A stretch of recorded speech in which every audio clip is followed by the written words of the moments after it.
This weekend, many people woke up to a snowy winter wonderland. Others woke up to the nuisance of snow, but spare a thought for all of our wildlife. Because for many species, winter is about a serious struggle to survive. Your tufty ears and fluffy tail might keep you warm, but if your nuts are gone, you're in trouble. Welcome to WinterWatch.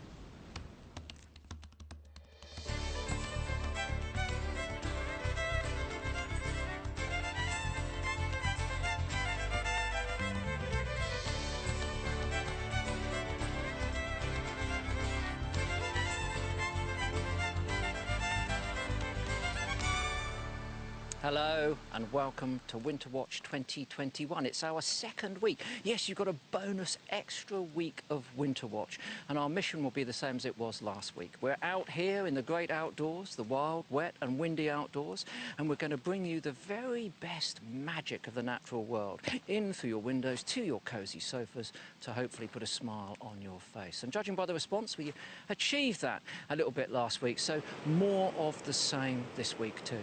People have been out and about and they've sent us some remarkable things. Look at this. This is pancake ice. Very rarely seen outside of the Baltic or Antarctica. But Chris Conroy spotted this on a river in Scotland, and we think it forms when foam on the water surface starts to freeze and then condenses on a little bit of ice to make those circular pancakes. Pretty special. But so's this. Look at this drone shot, which shows badger tracks on a snowy field. Just magical, this lacy series of little scratches across the surface of that field, telling us where all the badgers have been. You don't need satellite tracking when you've got snow. And here you can see they've gone from field to field. I absolutely love that. But badgers are quite large and robust animals that can take on lots of fat to get through the winter. What about some of our smaller species of mammal? What about the species that was once the owner of this little skull? It's tiny, it's about 1 centimetre from here to here. The cranium's missing, but these lower jawbones with their pointy red teeth tell us that this is the skull of a common shrew. Now, common shrews are insectivores. They weigh about 5 to 14 grams. They're pretty small, but because they're insectivores, they struggle in the winter to find enough food. Nevertheless, they have a high metabolic rate. Look at this pygmy shrew, the way it's rushing around, a close relative. They need to eat 80 to 90% of their own body weight every single day. They need to eat every 2 or 3 hours just to get through that day. How can they do it when there's so little food about? Well, here's a model of a shrew. We didn't have a tame shrew to show you, but this is the size of them. What's fascinating is that in the winter, they shrink their body size by up to 20%. They don't just lose muscle mass, though. They actually shrink the size of their internal organs, including their brain and skull, which decreases in size by up to 20%. It's a phenomenon called Dennell's phenomenon.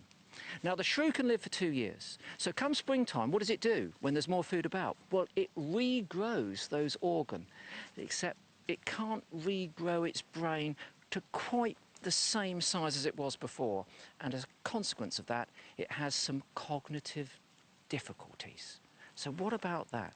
The shrew shrinks its brain to get through the winter, but then struggles in spring when it comes to mathematics, physics and astrophysics and things like that. As I said, our mission is to show you the best of British wildlife, so we've got our cameras all over the UK, some up here in Scotland. We'll be taking a look at those live a bit later on. Plenty of activity around the rest of England, Wales and Northern Ireland too. But of course, we presenters are scattered about too. We're all adhering to the latest regulations, which means we're staying close to home, and Iolo Williams is therefore down here in Wales. And I wonder how he's surviving this winter, well, surviving this weather, because Iolo, I've got to tell you, it's worse than Wales here in the New Forest today. It's freezing cold, it's really damp and drizzly, and frankly, we're struggling a bit. Well, up here in mid-Wales, Chris, we've got some light rain, what we in Wales call sunshine. That's why I got a big smile on my face. Now, we're talking about overwinter survival, of course, and one bird that's actually adapted over the past few decades is the blackcap. They used to go down Africa. Some come from Eastern Europe now over to us for the winter. And look at this one. This was sent in by Michael Hutchinson. It's in a garden in Bristol, and that male blackcap is feeding on Mahonia nectar. Now, we know that birds in the tropics do this. I've seen blue tits do it, and we know that some warblers on migration do it. But it's the first time I've heard of a blackcap doing it here in the UK. So if you want to plant anything in your garden in the winter, Mahonia, it's good for the insects, it's good for the bees, and it's good, apparently, for male blackcaps as well. Joining us as ever down in Cornwall is Gillian. Gillian, how's the weather down there with you? Well, not quite raining, not quite drizzling, it's mizzling over here, but actually it's not too unpleasant.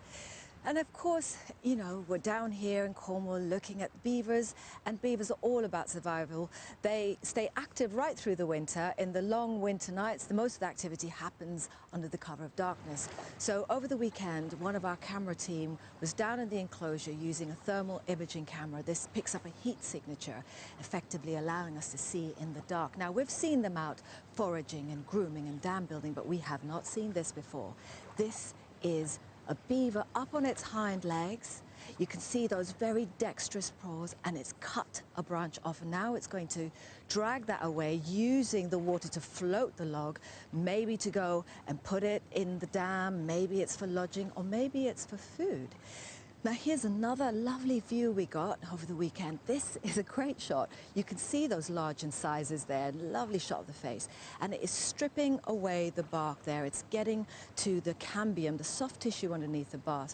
That is really essential nutrition, getting it through the winter. Now later in the program, we're going to be looking at how they use those incisors and hands, how they cut wood up, use it for their building, how they get through the winter and shape the landscape as well while doing all of that amazing activity. Now, over the weekend, we missed out on all that lovely snow down here in our little valley in Cornwall. But Chris and Megs, I don't know if you guys had any of that snow up in the New Forest.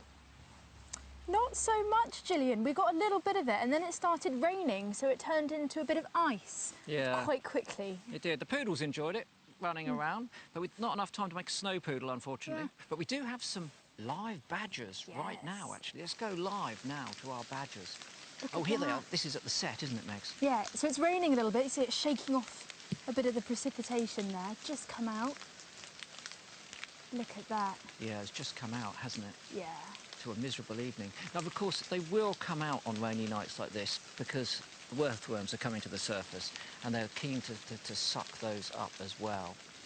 Make the most, of course, of that valuable resource, but it's great to see our live badgers, isn't it? Of course, we've had lots of fantastic activity throughout the course of the weekend with that lovely snow, and we actually got this. This is of a woodpecker doing some natural foraging. Have a look at this. So this is a male great spotted woodpecker here, and it is chipping away at this log, which is actually dead wood, a very important habitat at this time of year because it has lots of really tiny larvae and grubs within there. Now, the woodpecker throughout spring and summer will be making the most of invertebrates on the outside of the wood, but during the winter time, it'll be making the most of all those larvae within the wood, and it's got a very special adaptation to do so. It has a harpoon-shaped tongue that can insert up to 4 centimetres into that dead wood. It's got a sticky saliva too to make sure it gets the most of everything that's within there. So amazing to see that. They've got 5 salivary glands inside their beak, the great spotted woodpecker. That's a great fact, isn't it? That sticky saliva. Of course, we haven't just been looking at our animals during the daytime. We've been following our live cameras at night as well. And out in the woods here, there's been plenty of activity with those badgers. We've just seen one live now. Here they were over the weekend, and you can see plenty of them active. I'm going to have a count up soon, Megs, to see exactly how many of our clan are all still here. Chasing the foxes away from the food. Fox activity again has been good over the weekend. 2 of them feeding together, and we've seen plenty of roe deer. Roe deer, we've had a lot of roe deer actually over the weekend, haven't we? Big ears, look, flicking backwards and forwards, listening out. Gorgeous to see. And here, look, it's a female and perhaps last year's fawn. And my favourite was this sighting we had of a male roe buck with its antlers in velvet. Thinking about getting a bit itchy maybe and scratching them on a tree. That will be coming soon as we advance into spring. But those live cameras in Scotland have been paying dividends as well. We were watching otters there last week, and we've certainly got a lot more behaviour coming up this week. Here's a little taste. It's a very beautiful location, the River Ness there. That's stunning, isn't it? Absolutely stunning. Large, broad, fast-flowing water filled with fish, as we've seen again. Iolo was talking about salmon last week, but this family of 3 otters we've got, female and 2 cubs, have been showing themselves in daylight, and it's been a real delight to see them. Look at that. It's been incredible. We've been getting some amazing images of these 3 recently, so we're hoping to keep up to date with them as the week goes on and find out a little bit more about their behaviour and about them as individuals too.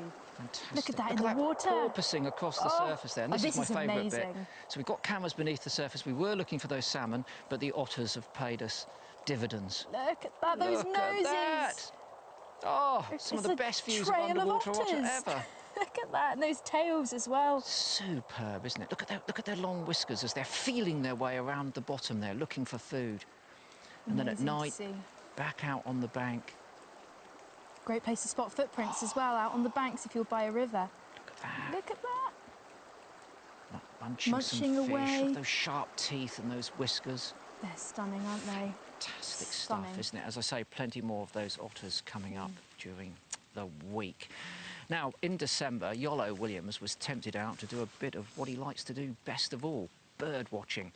Mya Rose Craig is one of the leading ornithologists in the country, young ornithologist for sure. She's seen more birds than Iolo and I put together, I think, to be quite honest with you. And her local patch is Sturt Marshes. It's a relatively new reserve down in Somerset, but there was something very, very special there that she wanted to show Iolo, so she tempted him down for a day.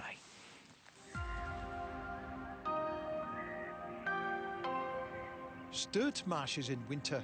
A magical place that lies on the Somerset coast between the mouth of the River Parret and the Bristol Channel. Because of its position and tidal forces, it attracts some of our favourite species of birds. Oh, Mya, what a place! It's amazing, isn't it? Yeah, what a fantastic place. God, look at those lapwing. I love Sturt Harshly because I came here when I was a kid and it was just a set of barren farmers' fields, and now it's this amazing reserve. So all these lagoons we see here, these shallow lagoons, this has all been scraped out by man. It's not natural at all. Absolutely. They weren't here 10 years ago. And as well as being fantastic for birds, it's also fantastic as a flood defence. So it's great for the wildlife around here and for the people who live in the villages. Because Mya knows this place so well, she knows just the spots to go to find its wildlife highlights. That's a good spot, Mya, isn't it? Yeah, it's fantastic. Lovely view. So this is the place you say to look out for birds of prey? Yeah, there should be merlins, hen harriers, things like that hanging around out here. Looks like a good place for them, doesn't it? With loads of vegetation, probably lots of mites and voles and small birds. You see some starlings flying around.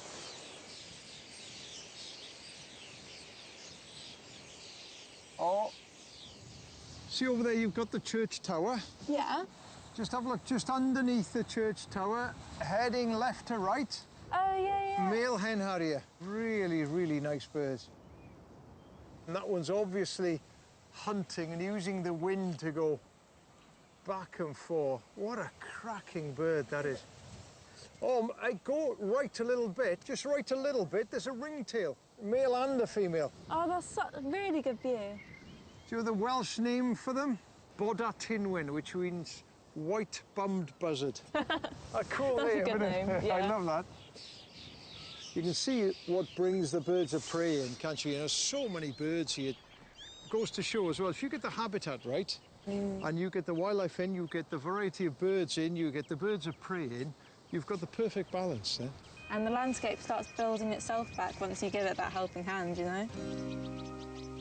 And when you get the right habitats, you can also get some incredibly rare visitors seeking them out.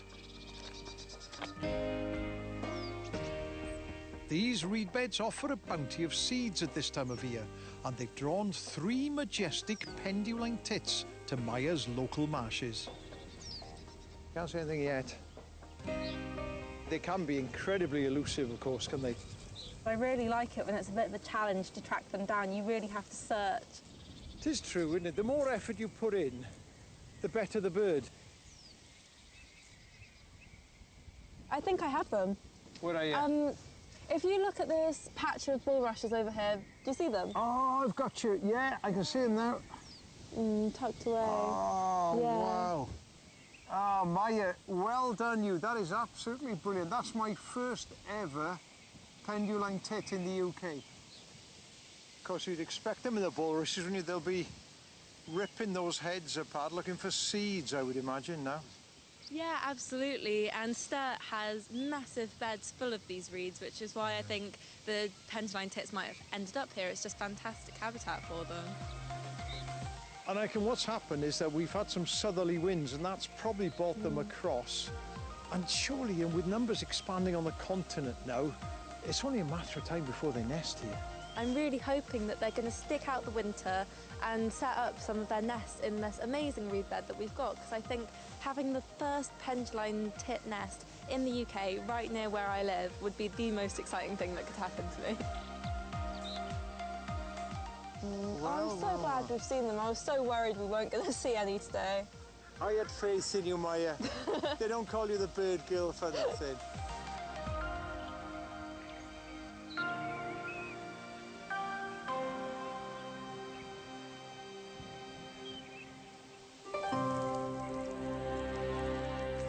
What a bird. What a lovely bird. Now, I must admit, I'm not a twitcher, not at all, but it was lovely to turn up and see those birds there. So, Mya, I owe you one. I owe you a cake, I think, for that. Fantastic. So how rare are they? Well, actually, we get fewer than 10 records here in the UK every year. And if you can get a real good close-up view, they're rather beautiful things with a grey head and neck, that bandit black slash across the eye there, and that beautiful rusty orange back. They're actually parrotbills, close relatives of the tits, so not a true tit at all. And those birds hung around until around Christmas time and then disappeared. Where have they gone? Well, no one is quite sure. And also, you know, what are they doing over there in Sturt Marshes? Well, we spoke to Paul Stancliffe of the BTO, an old friend of the Watches, of course, and he explained that post-breeding and once winter approaches, those birds over on the continent, they disperse, and they tend to disperse northwards. And he thinks these may well be pioneers. We had those warm winds pushing them up. They came across to the UK and ended up on Sturt Marshes there. Are they going to stay to breed anywhere next year? Well, we don't know. The experts believe that this will be one of the next new birds to nest here in the UK. Think of little egrets, think of great white egrets, cattle egrets. Well, they think that these won't belong. And I hope they do, not just because they're beautiful birds, but because they build the most fantastic nest as well. The name Penduline tit comes from these nests, and there they are. They haven't finished that one off yet. They're adding probably wool, soft plant material, spiders' webs in there, and it's suspended from a branch right at the end of a thin branch, and that's so that things like squirrels, stoats and weasels can't get at those eggs there. And that, it looked so warm in there, fantastic.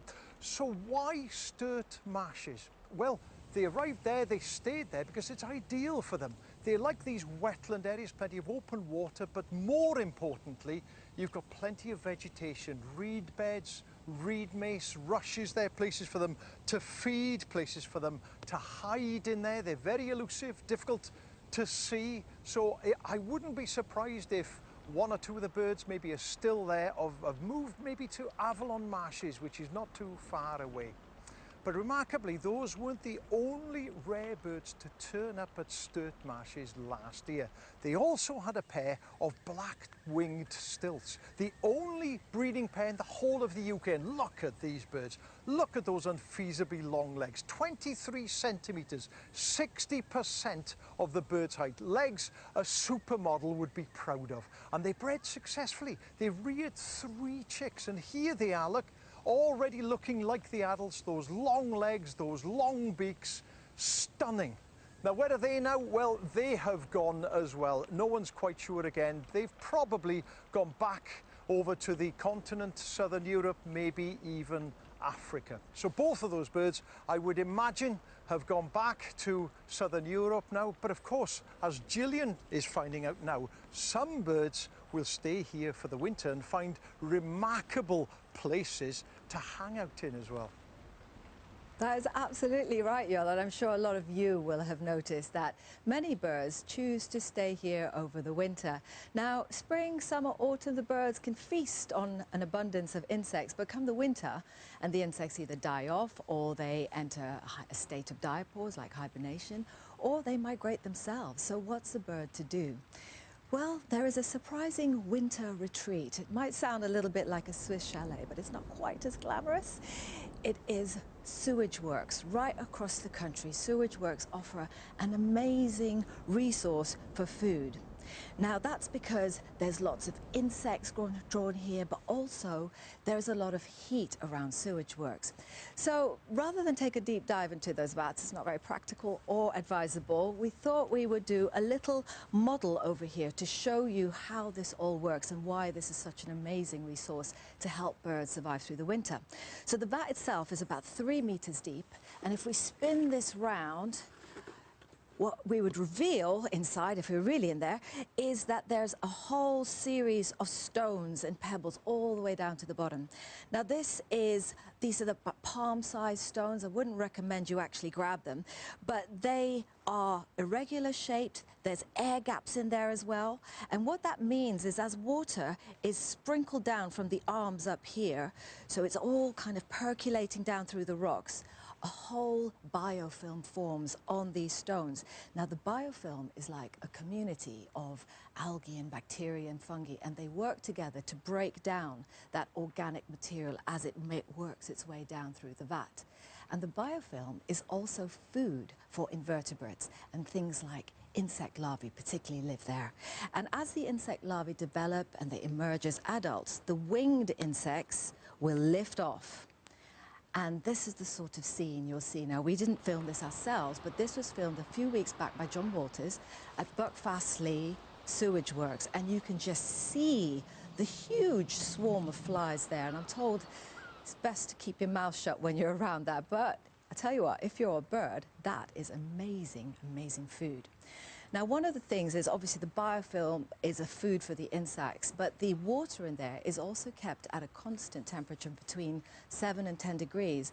So the combination of food and warmth around the sewage works makes for this incredible, well, a resource for all these birds to overwinter. Now, this is how much I love you guys. I decided I wanted to go and see all of this for myself. So over the weekend, I took a trip to the sewage works. Southwest Water's Gwenup Sewage Treatment Works is a favourite hangout for a host of grateful birds in winter.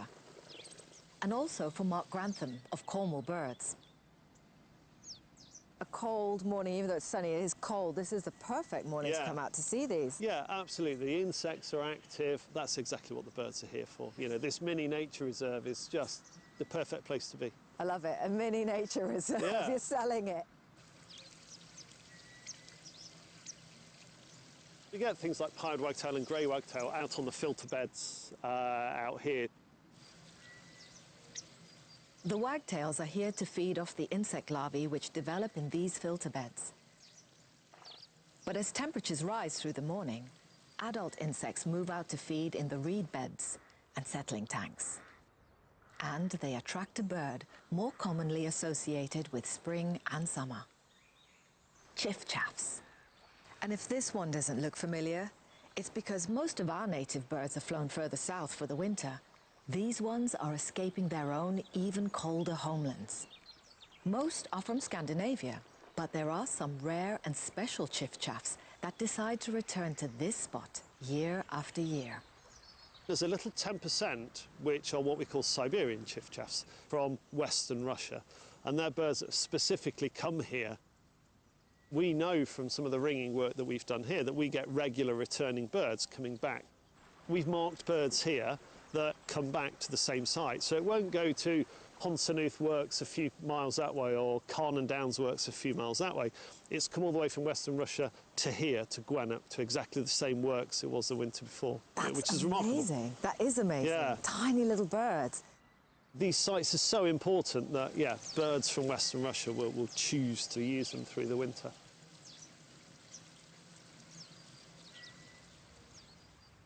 So it's extraordinary that areas like this, these sewage works, these artificial ecosystems, if you like, have actually started to change the overwintering habits of birds like chiffchaff. So in the early 80s, maybe it was estimated 500 to 1,000 birds would overwinter here. 40 years later, up to, well, it's increased by 10 times, up to 10,000 birds, chiffchaffs, overwinter in the UK. And studies have also shown that their survival rates are much the same, whether the birds choose to migrate south or whether they overwinter here. So that's because these sewage works provide not just warmth, but this incredible vital food source. Now, Chris is looking at another vital food source that gets all sorts of animals through the winter. I certainly will be doing that in just a moment, Gillian, but first of all, let's go live to our camera that's been looking at foxes. So this is live right at the moment, and you can see there one of the animals that we've been watching. I say we've been watching, everyone's got an opportunity to watch these live cameras. They're on from 10 in the morning until 10 p.m. at night, and we've spotted 3 different foxes visiting. And this one's just heading off there, and if you notice, just if he jumps over that log, this is one of the ones we can clearly identify because it's got a bit of a limp. That and its facial patterns. It's not going to do it, is it? Yeah, go on, go on. Have a little limp, have a little limp. You see that back leg? It's holding that back leg. So for this moment in time, hopefully it will heal, of course, we can identify that animal as an individual. And you can certainly keep up with those foxes, as I say, on those live cameras. But getting back to foodstuffs, what about this? Doesn't look particularly appetising, does it? Gorse, very spiky. But look, it's in flower. And my mum used to say, you know, when gorse is in flower, kissing is in season. Why did she say that? Well, because gorse is in flower in every month of the year. So presumably she means you can kiss in every month of the year. But why would a flower like this be out in the middle of the winter, particularly when I tell you that it can't self-pollinate? It needs pollinators, therefore it needs insects to visit it, and there aren't so many insects about at this time of year. You see, in springtime, it's bees that visit the gorse, and if you look at a gorse bush then, it's a buzz, particularly with bumblebees and honeybees as well, and they come to pollinate these plants. But obviously there's no bees about at the moment. It's a bit of a gamble, chucking out some flowers. Is it worth it? Well, it is worth it because gorse has a problem, and it comes in the form of 2 other types of insects, a weevil and a moth. And the weevil is called Exapion ulcis, and the moth you can see there is Cydia succedana. And the interesting thing about these animals is that they feast on gorse seeds. Now, gorse can produce somewhere up to about 20,000 seeds on a single bush. But such is the appetite of these animals that they would scoff most of them. So what the gorse does is that it flowers in wintertime. About 20% of any of the gorse will be in flower in the wintertime as a sort of a, what can you sort of, as a safeguard, because if it just gets warm enough for just a few bees to come out, maybe those bumblebees that warm up quicker than the honeybees, they might pollinate these flowers, they might set the seeds, and those seeds may be dispersed before the weevils and the moths are active in the spring. So it's a safeguard to guarantee that the species gets through. It's a great survival strategy. But the gorse also provides an opportunity for other species to survive in the winter. And one of them lives on heaths quite near here, and a little while ago I went out to see if I could find it. Before I did, I found some shelter in a cosy patch of gorse to find out why this plant is so important in the winter.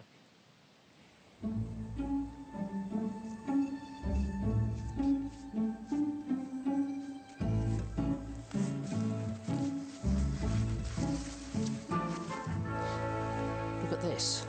It's the perfect place to not only hide, but find shelter, because the dense evergreen nature of this plant means that I can't even see the sky. I'm enveloped in gorse, but I'm not alone.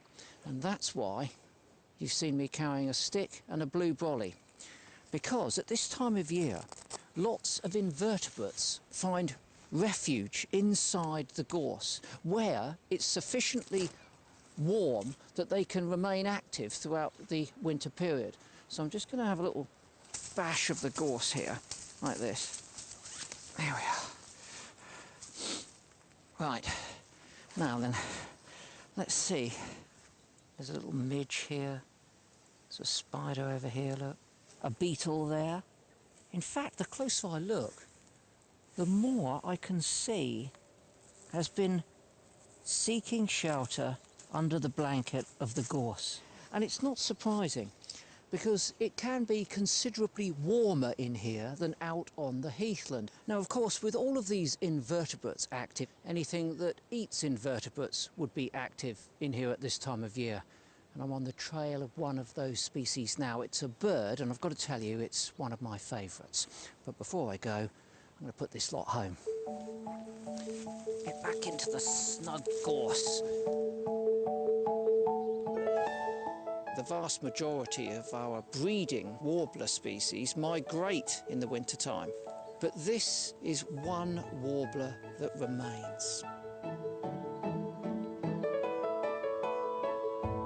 Sadly, despite all of our endeavours, we've failed to pull off the bird that I was looking for, the one and only Dartford warbler.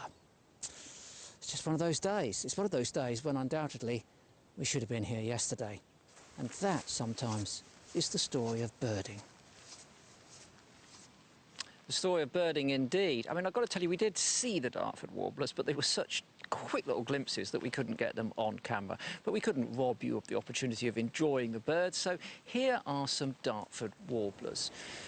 They spend much of their time in that gorse, even in the springtime as well. It's where they make their nest, that and deep heather. And here you can see a male hopping around. It's got that sort of rusty chest and a slaty grey cap and back. Female's a little bit browner. They love sitting up on top of the gorse, flicking their long tails about. And there you can see the male's lovely red eye ring as well. Now, they are the only warbler that we have that doesn't migrate back to sub-Saharan Africa. Blackcaps, I suppose, are now overwintering as well. But, you know, back in the 1960s, they had a really tough time because we had some very severe winters. In 1962-63, it hit them so hard, it punched through the gorse. The snow was here for so long that their numbers crashed, and there were only 10 pairs of them left in the New Forest. And as a young birder, I really wanted to see them. So I've got to tell you, I wrote a letter.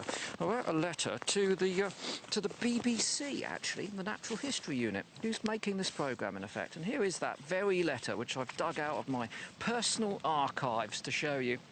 And it's dated the 12th of April 1972. And John Sparks, producer, television, Natural History Unit, says, "Many thanks for your letter. We filmed at many locations for Soper at Large, Sussex Down. Unfortunately, the location for the Dartford warbler is secret because they are so very rare in Sussex." He does go on to say, if you do want to see them, check out the New Forest much closer to you and get in touch with your local bird watching club, which indeed I did. And a few months later, I saw my first Dartford warbler, and I'm now pleased to say that their UK stronghold is here in the New Forest. And the paucity of hard winters means that they continue to do very, very well here indeed. Top stuff. An animal that's much loved, the Dartford warbler, but there are other species that people don't seem to like, even naturalists. I mean, we like a lot of fluffy stuff and feathery stuff, but we're not quite so keen on the stingy stuff like wasps, or perhaps pigeons and jellyfish, and even rats. Well, Megan McCubbin has been out. She's been out and about trying to redress the reputations of some of these animals that are much misunderstood and much maligned. This creature she's looking at tonight has spread itself all over the world. It's one of the most successful animals on the planet, but I can bet you that a large number of you don't like it. Until now. Here's what Megan's got to say. Rats. They fought the dogs and killed the cats, and bit the babies in the cradles, and ate the cheeses out of the vats, and licked the soup from the cook's own ladles. split open the kegs of salted sprats, made nests inside men's Sunday hats. Robert Browning's poem, The Pied Piper of Hamelin, written in 1842, really doesn't paint rats in the very best of lights. And that's a view that's been held by many of us for centuries. Rats have been associated with disease ever since they were accused of spreading the bubonic plague. However, new research indicates that it was more likely to be spread by human lice and fleas which carried the disease. So this reputation might not be entirely deserved. If you're one of these people who doesn't have the best opinion of rats, then I'm going to try and convince you otherwise. I've come to the edge of Ripley in Derbyshire to meet someone who's convinced that we're looking at them all wrong. John Keeling is an amateur cameraman and keen naturalist. Over the last year, he started to film rats in his back garden, and in that time, he's grown to love them. I've come along to one of his regular rat spotting sessions. I don't actively encourage them. I simply feed the birds and the rats come. But that's it. Where there's food, there'll always be rats. Yeah. I mean, to be honest, it's not something I'd normally, pay attention to, but I think the more you watch them, the more interesting they become. They've not got the best of nicknames, have they, John? Not really, no. Dirty rats, vermin. I don't think really they deserve that. And they're actually incredibly clean animals because they groom themselves, but they also groom one another, something called allo grooming, when individuals groom one another to establish pair bonds. And they're actually cleaner than a lot of our pet dogs. The rat you're most likely to come across in Britain is the brown rat. Originally from Central Asia, it arrived in the 18th century, and it's the rat I'm hoping to see in John's garden. John, just over this way. Oh, yeah.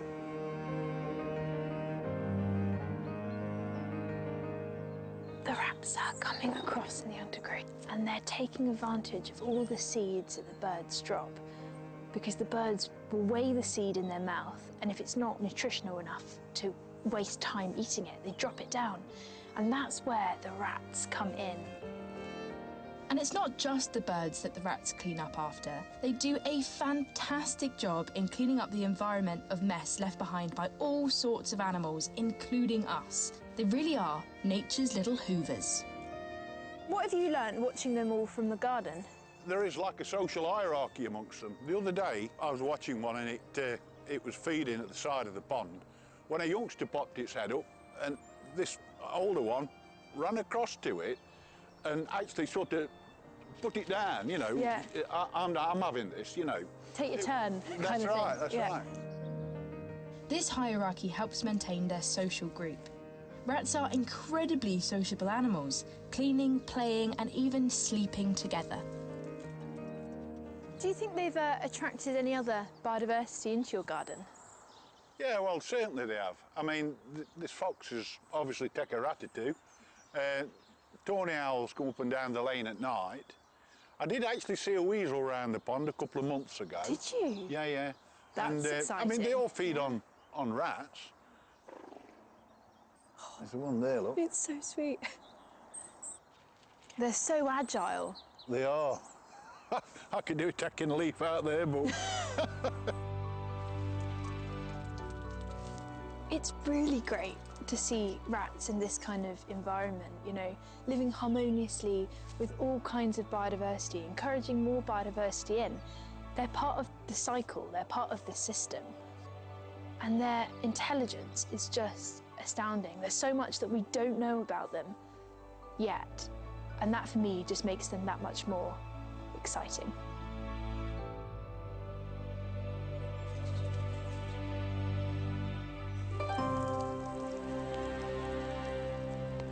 So nice to see rats getting some good PR there. Do you know, I had a rat once living underneath my garden shed for about 6 months, and I used to venture out at night with a torch, shine it underneath, see these little eyes looking back at me. When I put bird food out, it would come out and nibble on the fat balls and then go back in again.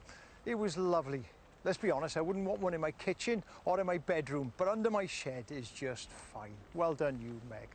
Now, if I was to ask you which one is your favourite duck, Sure, plenty of you would throw in a male pintail, you know, it's a lovely looking bird, maybe a widgeon, a gargony, maybe a teal. For me, it has to be the eider duck. And as I speak, eiders on the east coast of Scotland are gathering in huge numbers here at the Firth of Tay. This is Perth, this is Dundee. Eiders nest all along the coast here, and in winter they gather in this one place. And when I say gather in good numbers, I mean gather in huge numbers. We are talking about up to 20,000 eider. Can you imagine it? You open your curtains one morning and all of a sudden you've got 20,000 eiders out on the sea there. And they're also in pristine condition now because they've just molted. And the reason for this is because the males are wooing the females. Look at them, beautiful, black, white, but what I really love is that green patch on the nape at the back there. Not only do they look fantastic, but they sound pretty cool as well. Listen to this.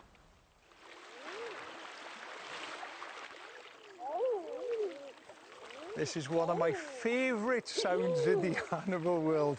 Isn't that brilliant? Absolutely brilliant. I love that. It's as if someone's told them a surprising bit of news. Isn't that brilliant? So Chris Packham's had a knighthood. Makes me laugh, but it's a big smile on my face every time I hear those eiders. So 20,000 eiders, what are they doing there? Simple. They come looking for food. They've come looking for mussels, or blue mussels to give them their full name. Now there are huge mussel beds here in the Firth of Tay, and what they do is they anchor themselves to the bedrock. They produce these byssal threads, and one mussel will produce several byssal threads, and they attach to the rocks, they attach to surrounding mussels, and in that way they can combat any strong currents, any strong waves, any storms. So there's potentially all that food down there. How do the eiders access it? Well, they're diving ducks. We know that they can dive up to 20 metres. So they dive down, they grab a beakful and they come back up. They have to eat 550 kilocalories per day, but of course the meat is encased in those two shells. So what they do is they ingest 1.8 kilograms of mussels every day. And thanks to a combination of strong mussels and acid, they break those down. They get at the meat inside, and the shells themselves are broken down and passed out of the rear end as fine sand. But this is hard work, so what you find is that they'll dive and feed for periods of maybe half an hour, then they'll rest for 20-25 minutes before they dive and feed once more. And these are sea ducks, these are proper ducks. They spend 11 months of the year out at sea, coming to land for a month only to breed. That's it. That is why they're my favourite ducks. And Chris, I have to say, right, you remind me of a male eider. You're a well-groomed man, you're well turned out, but what I want to know is, do you have the ooh to go with it?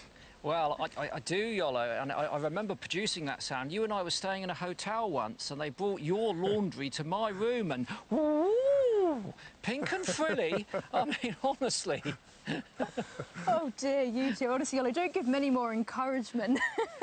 But of course, over the weekend, we have seen quite a bit of snow. And if you remember last week, we saw on Aberystwyth Pier some beautiful images of starlings.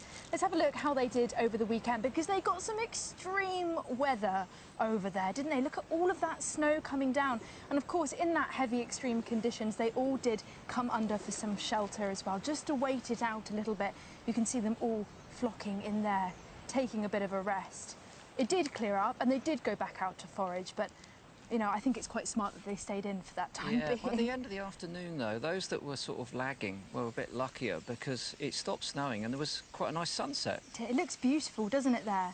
All hunkered under that pier there, looking at the sunset with those snowy caps in the background. You know, I love hunkering down to, you know, some beautiful sunsets under a and a pier? snowy cap. You're hunkering down under a pier? Yeah, you know, why not? If it's got a gorgeous sunset like that, I don't mind. Why do they hunker down under the pier? Well, it's shelter, as Meg's said, of course, and also security, because they're over the sea. No ground predators can possibly get to them. And, of course, it's unlikely that anything's going to be flying under there in the dark. Here you can see the pier, and there's an enormous amount of, you know, structure down there for them to rest on. All of those girders and cast iron brackets. And here you can see, look at this, they're arguing about who's in the middle of the huddle. And we'll talk a lot more about that later in the week, because staying warm is also part of the business once they all get together down there. Yeah, it's very important, and our cameras under the pier there have enabled us to have a bit of a look at their social hierarchy when they come into roost.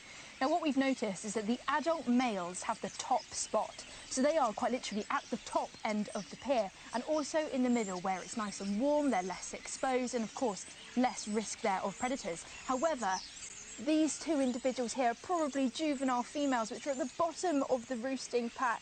They're trying to snuggle in there, but they're being pushed out. So behaviour you might see when they're invading one another's individual personal spaces, an increase in posturing, they stand up straighter, they'll also peck one another a little bit more, and it's those young females that get pushed out, I'm afraid. I wonder what the cost will be, because if you're snug against another bird, you're obviously going to be conserving a lot more heat, whereas if you're out on your own, you're exposed to those elements, even in the shelter of the pier. So maybe we can figure that out a bit later on in the week. Today, though, it was a bit unusual, because when the starlings returned to the pier, rather than swoop down under it, look at this. This mass of birds you can see here landed on top of the pier. Now, obviously, the pier's closed to people at the moment, so they've got the place to themselves. But I can only imagine that this was because there were no predators about. They didn't need to murmurate for safety and swoop straight under there. So they took an opportunity of gathering on the surface, because we know, as well as seeking shelter and safety, there's also a lot of communication going on here. These birds are able to judge whether another bird had a more successful day foraging, and if it did, they will follow it the following day to see if they can gather some of the food that it's been enjoying too. It's pretty smart. Really smart birds, aren't they? But we're not the only ones who have been enjoying them. Alex Bamford has also been out and got this amazing footage. Now, he's done a very special effect here by overlaying the footage one frame at a time. So you do see this almost trail of where the birds have been. Look at that. It's so stunning, isn't it? You can see not just the flock moving, but the path of the individual birds and how they're swirling together. It's actually quite, aside from being photographically interesting and aesthetically beautiful, it's also scientifically intriguing. Yeah, it's incredible, isn't it? So that was done at Brighton Pier. Obviously, that sunset there, that beautiful scene. You can't get much better Alex. than that. That's really good stuff, isn't it? Really spectacular. Now, we, of course, have been enjoying lots of spectacular images. And I know Gillian has been in for a treat down with the Cornwall Beaver Trust, looking at, of course, those amazing beavers. So let's go and catch up with Gillian. Absolutely, Megs. Well, yeah, we have been really almost making ourselves at home here at Woodland Valley Farm, because this is home for Cornwall Beaver Project. And beavers, well, they were hunted to extinction almost 400 years ago, so they've been absent from our landscape. And the project here, along with lots of other reintroductions around the country, have been introduced so that we can see the difference that beavers make to a landscape. And the project here is a perfect place to look at the before and after effects. So we have a representation of the site here. The beavers were introduced in 2017, a pair. And when they were introduced, the site was very, very bare. It was marginal land. There was a pool over in the far, sort of upstream from it, the Tresillian River running through the valley. And the pool itself was only about 50 centimetres deep. So not many features here. So the beavers were introduced, like I said, a pair of Eurasian beavers, introduced in the summer of 2017. And within 2 days of their introduction, they got to work. So the first dam was built was this one here, and that formed this very first beaver pond. There was a little island there. They built their first lodge. Then they've, in succession, built dam after dam after dam for the next couple of years.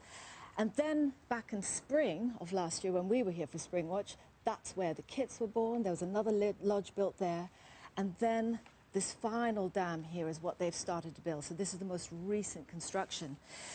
When you look at this whole site, you can see there's a series of beaver ponds, there's rivulets, there's channels, but what's really hard to see is the scale.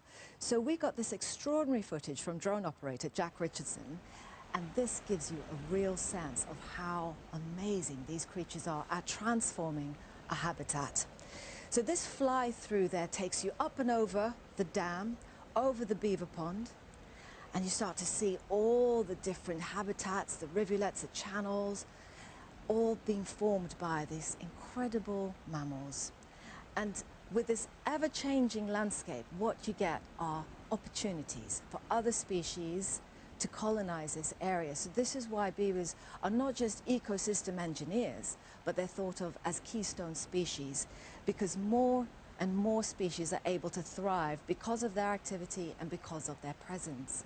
So like I said, beavers have been absent from the landscape for several centuries. So why do they do all of this? Well, the answer is quite simple. It's because they feel safest in the water.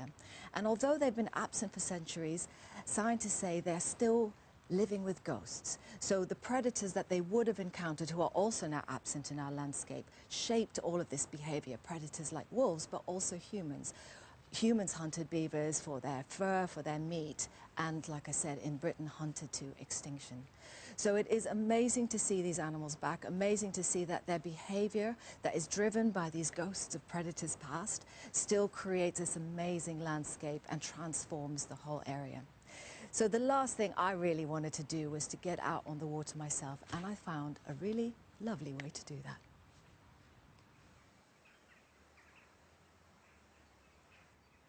I think the best way to take in the full extent of the beaver's achievements is by paddleboard. It feels like a natural building site, and it is. Just like human lumberjacks, they can float the wood on the water and carry it more easily to their dams. I can paddle anywhere, from the lodges to the dam, and between their different food sources in the trees and vegetation. This allows them to remain in the safety of the water for most of the time. It's amazing to see how much work they've done. So there's an island there, there's a big lodge, that was there in the spring. They've got their other lodge there as well on dry land. Now both of those are still active, but during the day they'll be tucked away in there. They're nocturnal animals, so this is the perfect time of day to come and have a little nose around and inspect. Now all of this is here to give them a sense of safety. It's this idea that they are much more comfortable in the water. On dry land, they've got a few predator avoidance strategies. Well, if they ever get threatened by something, what they'd do is they would hiss, they'd gnash their teeth, which frankly are pretty impressive, particularly when you see the work they do on those logs and trees over there. But in the water, they've got a very effective trick, and I'm going to get down on my knees and I'll show you what they do. They have those flattened tails, very much like this paddle. What they do is they will smack it against the water. It startles the would-be threat, but it also alerts the whole colony that there's a threat about, and they'll dive underwater and seek safety. It's a really effective strategy, because I tell you what, when I heard it once, it absolutely scared the hell out of me.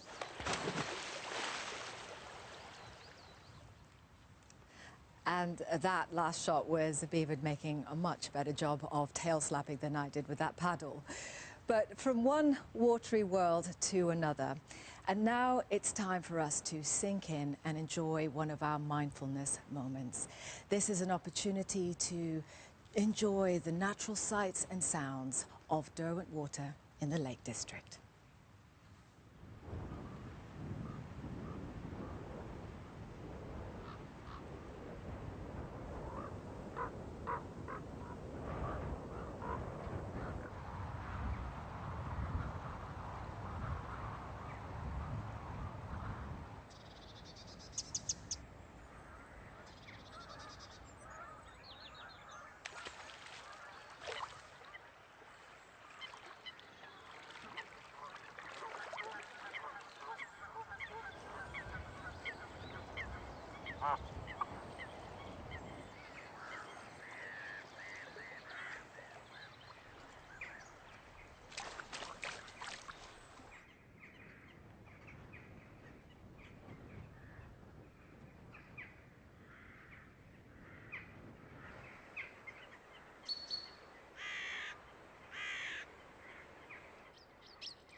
Beautiful.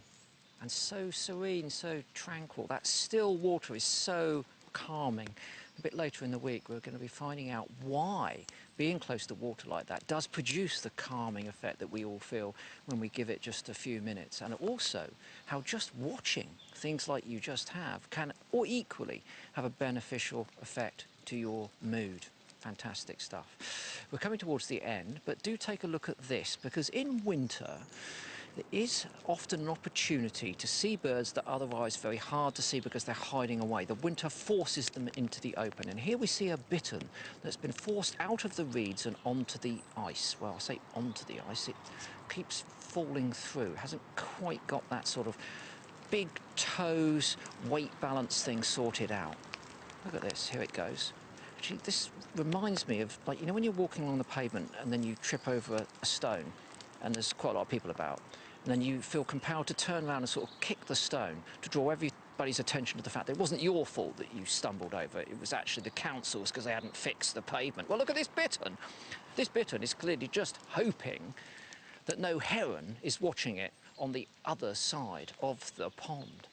We've been asking you to keep your eyes peeled when you've been out and about, and we've set you some tasks with our Winter Watch list. You can find details of that on our website. And if you've seen anything, captured it in terms of a photograph or video and sent it in, we've been sorting through them. And we found this one. This is a jay, but look more closely. What's in the beak of the jay? None other than a red admiral butterfly. It's a species which hibernates over winter as an adult. So clearly this jay has found it. And then look at this, a water rail, another one of those species which comes out of the reeds in the wintertime, far easier to see, beautiful, beady little red eye there. And then lastly and quickly, what about this? Yes, a fox, absolutely exquisite, beautifully framed by the briars and looking sensational. Sadly, that's all we've got time for today. We'll be back again, of course, tomorrow. Iolo, what are you going to be bringing us tomorrow? Well, I'm going to be following the satellite tagged movements of an iconic winter estuarine wader, the curlew. And I'll be taking a closer look at some curious creatures that have been washing up on our shores through all the winter storms. And as I promised you earlier in the programme, we'll be catching up with those otters up on the banks of the Ness River as well, getting some fantastic images of these. This is, I think, one of the youngsters popping up onto a rock, and when it gets there, it does a bit of vocalisation. Just listen. See its little mouth moves, a little contact call to the adult there. In fact, there's vocalisation going on here in the New Forest at the moment, I've got to say, because there's a robin singing up here. I don't know if you can hear that. It's absolutely fantastic. We'll be back at 8 o'clock tomorrow. If you can't wait, remember our live cameras are available from 10 in the morning until 10 at night. And if you do get anything whilst you're out walking tomorrow, please send it to our Twitter, Facebook or Instagram accounts. We'd love to see that. So until tomorrow night at 8 o'clock, it's good night from me. Bye-bye.